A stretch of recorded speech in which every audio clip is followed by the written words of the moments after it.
बिहार में विधान परिषद के स्थानीय निकाय कोटे से 24 सीटों पर चुनाव होने वाले हैं और सभी पार्टियां जोर शोर से तैयारियों में लग गई है। बात कर ली जाए एनडीए गठबंधन की या फिर बात कर ली जाए महागठबंधन की, तो महागठबंधन में राजद भी तैयारियां जोर शोर से कर रही है। वहीं महागठबंधन के तरफ से कांग्रेस लगातार सवाल उठा रही है और सीटों की मांग कर रही है, लेकिन राजद और कांग्रेस के बीच बात नहीं बन पा रही है।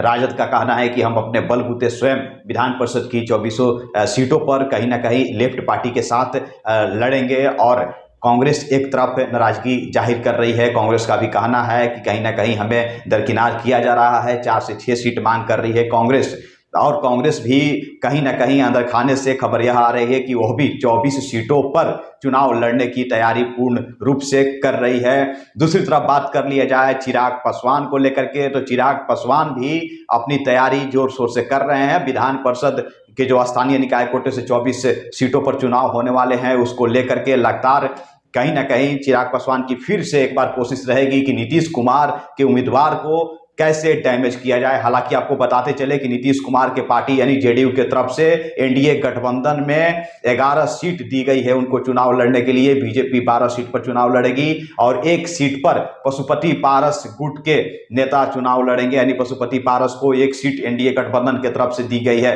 तो 11 सीट पर नीतीश कुमार लड़ेंगे, तो कोशिश भरसक रहेगी चिराग पासवान की कि 11 सीट पर जहां से नीतीश कुमार के उम्मीदवार लड़ेंगे, उन सभी सीटों पर कैसे उनके उम्मीदवार को डैमेज किया जाए। दरअसल आपको बताते चले कि पिछले साल की बात कर ली जाए, जो 2020 में जो विधानसभा चुनाव बिहार की हुई थी, उसमें भी चिराग पासवान लगभग 30 से 32 ऐसे सीटों पर नीतीश कुमार के उम्मीदवारों को डैमेज किया था उन्होंने, जिसके कारण नीतीश कुमार के जो वहां से उम्मीदवार थे उनको हार का सामना करना पड़ा। चिराग पासवान लगातार नीतीश कुमार को अपने टारगेट पर लेते रहते हैं, आए दिन बयान देते रहते हैं उनके खिलाफ।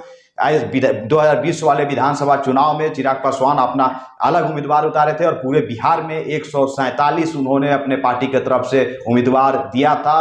और नीतीश कुमार को सबसे ज्यादा डैमेज करने में चिराग पासवान का ही 2020 के विधानसभा चुनाव में हाथ रहा था। आपको बता दें कि नीतीश कुमार की पार्टी सिर्फ महज 43 सीटों पर सिमट कर रह गई। उन्हें 28 सीटों का कहीं ना कहीं नुकसान भुगतना पड़ा, जिसका साफ तौर पर आरोप लगा कि चिराग पासवान ने अपने उम्मीदवार दे करके वहां से नीतीश कुमार के वोट बैंक को डैमेज किया, नीतीश कुमार को बैक फुट पर वापस लाने की प्रयास किया, जिस प्रयास में चिराग पासवान सफल भी हुए। हालांकि चिराग पासवान का दावा था 2020 वाले विधानसभा चुनाव में कि बीजेपी के साथ मिलकर हम सरकार बनाएंगे और जब मैं सत्ता में आऊंगा, बीजेपी के साथ जब सरकार मेरी बनेगी, तो नीतीश कुमार को जेल के अंदर कर दूंगा। हालांकि उनका यह बयान काफी सुर्खियों में रहा था। फिर से चिराग पासवान ने एक बार कमर कस ली है। विधान परिषद के जो चुनाव होने वाले हैं उसमें नीतीश कुमार को कैसे डैमेज किया जाए, उनके उम्मीदवार को कैसे हराया जाए, इन सभी चीजों को लेकर के लगातार चिराग पासवान के पार्टी की तरफ से तैयारियां चल रही है। हालांकि किसको कितने सीटों पर नुकसान होता है और कौन किस पार्टी की तरफ से किसके उम्मीदवार को नुकसान पहुंचाया जाता है, यह तो फिलहाल 24 विधान परिषद के जो स्थानीय निकाय कोटे से होने वाले चुनाव है उसके चुनाव परिणाम आने के बाद ही पता चल पाएगा। फिलहाल इस खबर में इतना ही। नमस्कार।